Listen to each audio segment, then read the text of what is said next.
Hello friends, good morning. Welcome back to my channel mamma's life.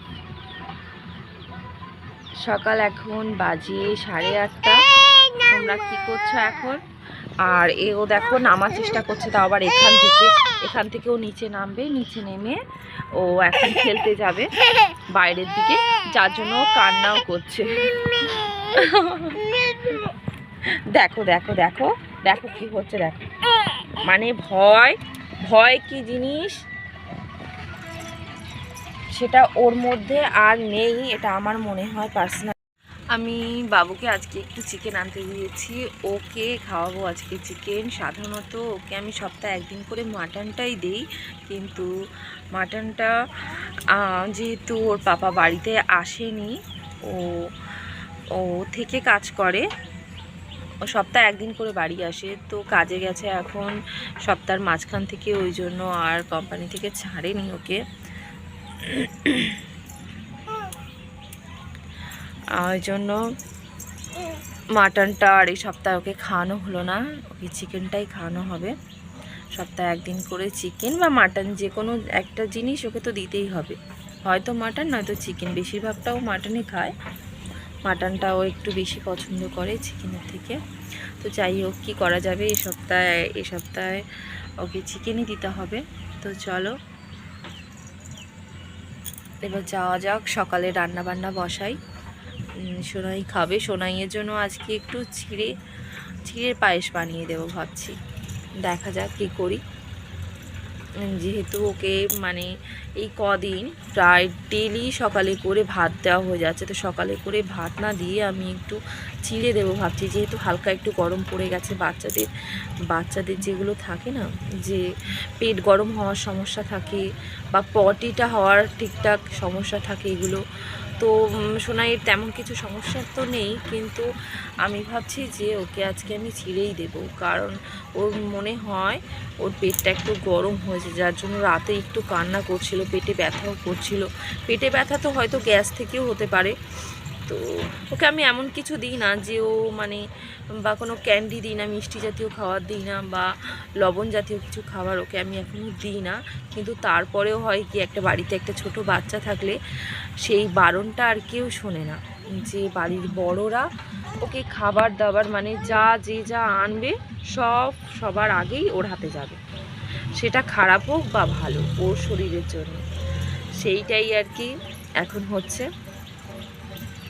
ও এখন চারিদিকে মানে ছুটে ছুটে ঘুরতে আছে, খেলতে আছে।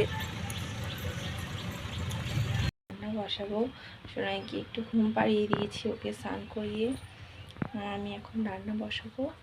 আমি আজকে রান্না করব, ওর জন্য চিকেন করে দেব, আর আমার জন্যও চিকেন করব। যেহেতু সোনাইয়ের পাপা আসেনি, তো আমার জন্য একটু অল্প করে চিকেন করে আমি আজকে আমার জন্য একটাই রান্না করব, ওর জন্য একটা চিকেন বানিয়ে দেবো, আর আমার জন্য চিকেন করব। আর রাতে দেখি কি করি রান্না, হয়তো বা রুটি করব, আমার জন্য করলে হয়ে যাবে।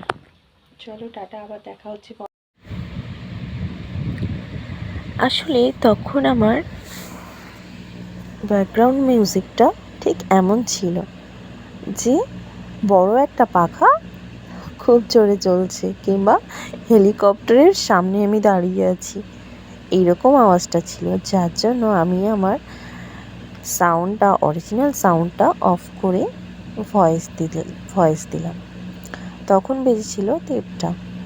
আমি আমার মেয়েকে নিয়ে বসেছিলাম তাকে পরিষ্কার করিয়ে ঘুম পাড়ানোর জন্য। তো তারপরেই তার মাথায় এই দুষ্টুমিটা জাগলো যে আমার বোতলের জল তার বোতলে দেবে, মানে এবার নিজের বোতলের জল না খেয়ে আমার বোতল থেকেই জল খাওয়া শুরু করবে। সেই জন্যই সে সেই চেষ্টাতেই ব্যস্ত ছিল। আর তখন আমি তোমাদের সাথে পাগলের মতন বকতেই ছিলাম, অথচ বুঝতেই পারিনি যে কখন পাখার সাউন্ডটা এতটাই বেড়ে গেছে যে আমার কোনো কথাই স্পষ্টভাবে তোমরা শুনতে পাচ্ছ না। ওই জন্য শেষমেশ আবার আমাকে ভয়েস দিতে হলো অরিজিনাল সাউন্ডটা বন্ধ করে। সে যখন জল নিয়ে খুবই দুষ্টুমি করছিল, তখন আমি জলের বোতলটা অফ করে দিলাম। সে আবার জেদ করে কাড়িয়ে নেওয়ার চেষ্টা করলো। কাড়িয়ে নেওয়ার পর যা হলো, এবার তোমরাই দেখো। সব সময় দুষ্টুমি করো, কি নাকে হাত দিচ্ছ? ও এইদিকে দেখাও, আমার দিকে দেখাও, আমার দিকে দেখাও। ও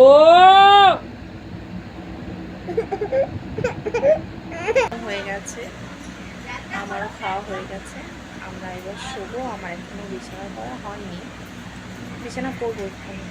আসলে আজকে আমরা একটু তাড়াতাড়ি শুয়ে পড়ছি, তার কারণ আমার শরীরটা খুব বেশি ভালো নেই, মাথাটাও ব্যথা করছে, ওই জন্য একটু তাড়াতাড়ি শুয়ে পড়ছি।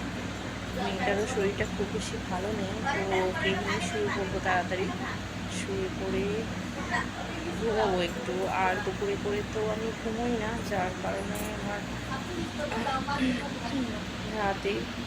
রাতটা একটু যদি বেশি কখনো জেগে থাকি, তখন আর একটু শরীরটা খারাপ হয়ে যেত। কালকে রাতে একটু বেশিক্ষণ জাগা হয়েছিল, আজকে দুপুরে ঘুমটাও হয়নি, তার জন্যই আর কি শরীরটা ভালো লাগছে না। একটু তাড়াতাড়ি ঘুমিয়ে পড়ে হয়তো ফ্রেশ লাগবে সকালে উঠলে। চলো টাটা, গুড নাইট, সবার সাথে আবার কালকে দেখা হচ্ছে।